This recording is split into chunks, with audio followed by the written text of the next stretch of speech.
ಎಲ್ರಿಗೂ ನಮಸ್ಕಾರ ಸರ್.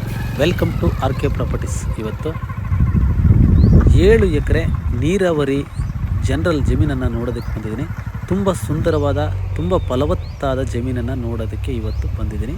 ನೋಡಿ ಸರ್, ಇದೇ ಆ ಒಂದು 7 ಎಕರೆ ಜನರಲ್ ಪ್ರಾಪರ್ಟಿ. ಇದರ ಒಂದು ಲೊಕೇಶನ್ ಏನು, ಇಲ್ಲೇನು ಫೆಸಿಲಿಟಿ ಇದೆ, ಈ ಜಮೀನಲ್ಲಿ ಏನೇನು ಬೆಳೆ ಇದೆ, ಇದರ ಒಂದು ಬೆಲೆ ಏನು, ಎಲ್ಲವನ್ನು ನಿಮಗೆ ತಿಳಿಸ್ಕೊಡ್ತೀನಿ. ಫಸ್ಟು ಇದರ ಲೊಕೇಶನ್ ನೋಡಿ ಸರ್. ಇದು ಶಿರಾಯಿಂದ 56 ಕಿಲೋಮೀಟ್ರ್ ಆಗುತ್ತೆ. ಹಿರಿಯೂರಿಂದ ಸುಮಾರು ಒಂದು 50 ಕಿಲೋಮೀಟ್ರ್ ಆಗ್ಬೋದು. ಚಳ್ಳಕೆರೆ ತಾಲೂಕು ಬಾರ್ಡ್ರ್ ಇದು. ಈ ಚಳ್ಳಕೆರೆ ತಾಲೂಕು ಜಮೀನು ಆಗಿದ್ದರೂ ಸಹ ಹಿರಿಯೂರು ಮತ್ತು ಶಿರಕ್ಕೆ ತುಂಬ ಹತ್ತಿರ ಅಂತ ಅನಿಸುತ್ತೆ ಇದು. ನೆಕ್ಸ್ಟ್ ಬಂದುಬಿಟ್ಟು ಇದು 7 ಎಕರೆ ಜಮೀನು, ಕರೆಕ್ಟಾಗಿ 7 ಎಕರೆ ಪಾಣಿ ಇದು. ಈ ಜಮೀನಲ್ಲಿ 2.5 ಎಕರೆ ಅಡಿಕೆ ತೋಟ ಇದೆ.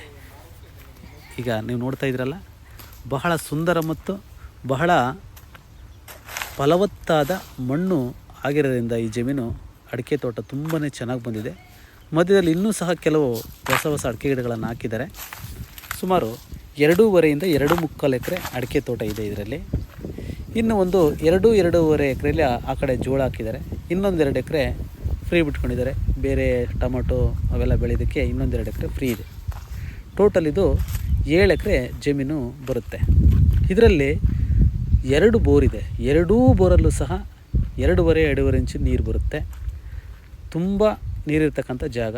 ಜೊತೆಗೆ ವೇದಾವತಿ ನದಿ ಕೇವಲ ಇಲ್ಲಿಗೆ 1.5 ಕಿಲೋಮೀಟರ್ ಆಗ್ಬೋದು. ಅದರಿಂದ ಇಲ್ಲಿ ನೀರು ಮಾತ್ರ ತುಂಬಾ ಚೆನ್ನಾಗಿದೆ. ಇಲ್ಲಿ ಸುತ್ತಮುತ್ತ ನೀವು ಬಂದಾಗ ಲೊಕೇಶನ್ ನೋಡ್ಬೋದು, ಬಹಳ ನೀರಿರ್ತಕ್ಕಂಥ ಪ್ರದೇಶ ಇದು. ನೆಕ್ಸ್ಟ್ ಬಂದುಬಿಟ್ಟು ಇದು ಮೈನ್ ರೋಡಿಂದ ಸುಮಾರು 2 ಕಿಲೋಮೀಟರ್ ಆಗುತ್ತೆ.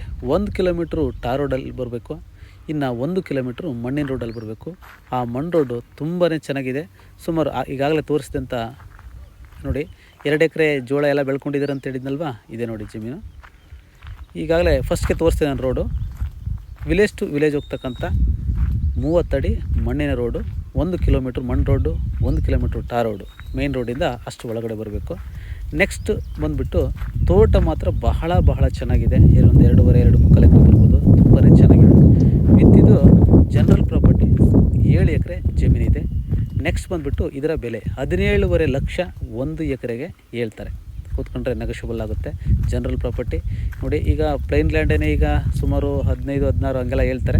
ಒಂದು ಒಳ್ಳೆ 2 ಬೋರ್ ಇರತಕ್ಕಂಥ ಪ್ರದೇಶ, ಒಂದು 2.5 ಎಕರೆ ತೋಟ ಇದೆ. ಇನ್ನೊಂದು 2 ಎಕರೆ ಇವರು ಜೋಳ ಎಲ್ಲ ಬೆಳ್ಕೊಂಡಿದ್ದಾರೆ ನೋಡ್ರಿ. ಇದೆಲ್ಲ ಜೋಳ ಬೆಳ್ಕೊಂಡಿದ್ದಾರೆ, ತೆಂಗು ಎಲ್ಲ ಹಾಕ್ಕೊಂಡಿದ್ದಾರೆ. ಇನ್ನೊಂದು 2 ಎಕರೆ ಲಾಸ್ಟಲ್ಲಿ ಕಾಣುತ್ತೆ ನೋಡ್ರಿ, ಅದೆಲ್ಲ ಇನ್ನೊಂದು 2 ಎಕರೆ ಫ್ರೀ ಬಿಟ್ಕೊಂಡಿದ್ದಾರೆ. ಅಲ್ಲೆಲ್ಲ ಬೇರೆ ಟೊಮೊಟೊ ಅದೆಲ್ಲ ಹಾಕ್ತಿದ್ರಂತೆ. ಈಗ ಸದ್ಯಕ್ಕೆ ಅದನ್ನ ಫ್ರೀ ಬಿಟ್ಟಿದ್ದಾರೆ ನೋಡಿ ಸರ್. 17.5 ಲಕ್ಷಕ್ಕೆ 1 ಎಕರೆ ಅಂತ ಹೇಳ್ತಿದ್ದಾರೆ. ನೆಗೋಷಿಯಬಲ್ ಆಗುತ್ತೆ. ಜನರಲ್ ಪ್ರಾಪರ್ಟಿ ತುಂಬಾ ಚೆನ್ನಾಗಿದೆ. ನೆಗೋಷಿಯಬಲ್ ರೇಟ್ ಆಗಿದ್ದರಿಂದ ಖಂಡಿತ ಇದನ್ನು ಕೊಳ್ಬೋದು. ತೋಟ ಮಾತ್ರ ಅದ್ಭುತವಾಗಿದೆ. 2 ಬೋರ್ ಇದೆ ಮತ್ತು ಒಂದು TC ಇದೆ. ಜೊತೆಗೆ ಈ ಒಂದು ತೋಟದ ಹತ್ರ 30-40 ಒಂದು ಹೊಸ ಮನೆ ಇದೆ. ಆ ಮನೆ ಸೇರಿ ನಿಮಗೆ ಕೊಡೋದು 17.5 ಲಕ್ಷ ಆಗುತ್ತೆ. ಸ್ವಲ್ಪ ನೆಗೋಷಿಯಬಲ್ ಆಗುತ್ತೆ. ಮನೆ ಕೂಡ ಹೊಸದೇ, ತುಂಬ ಚೆನ್ನಾಗಿದೆ. ಎಲ್ಲ RCC ಮನೆ ಆಮೇಲೆ ತೋರಿಸ್ತೀನಿ ನಿಮಗೆ ನೋಡಿ ಸರ್. ಇದೆಲ್ಲನೂ ಸಹ ಆ ಕಡೆ ಇರ್ತಕ್ಕಂಥ ಜೋಳ ಇದೆಯಲ್ಲ, ಅದೆಲ್ಲನೂ ಬರುತ್ತೆ. ಒಂದು ಮನೆ, 7 ಎಕರೆ ಜಮೀನು, 7 ಎಕರೆಯಲ್ಲಿ 2.5-2.25 ಎಕರೆ ಅಡಿಕೆ ತೋಟ ಬರುತ್ತೆ. ಇನ್ನೊಂದು 2 ಎಕರೆ ಜೋಳ ಹಾಕ್ಕೊಂಡಿದ್ದಾರೆ. ಇನ್ನೊಂದು 2 ಎಕರೆ ಫ್ರೀ ಬಿಟ್ಕೊಂಡಿದ್ದಾರೆ. ಒಂದು RCC ಮನೆ ಇದೆ. ಆ ಮನೆಯನ್ನು ಆಮೇಲೆ ತೋರಿಸ್ತೀನಿ. ತುಂಬಾ ಚೆನ್ನಾಗಿದೆ sir. Thank you sir. Thank you very much.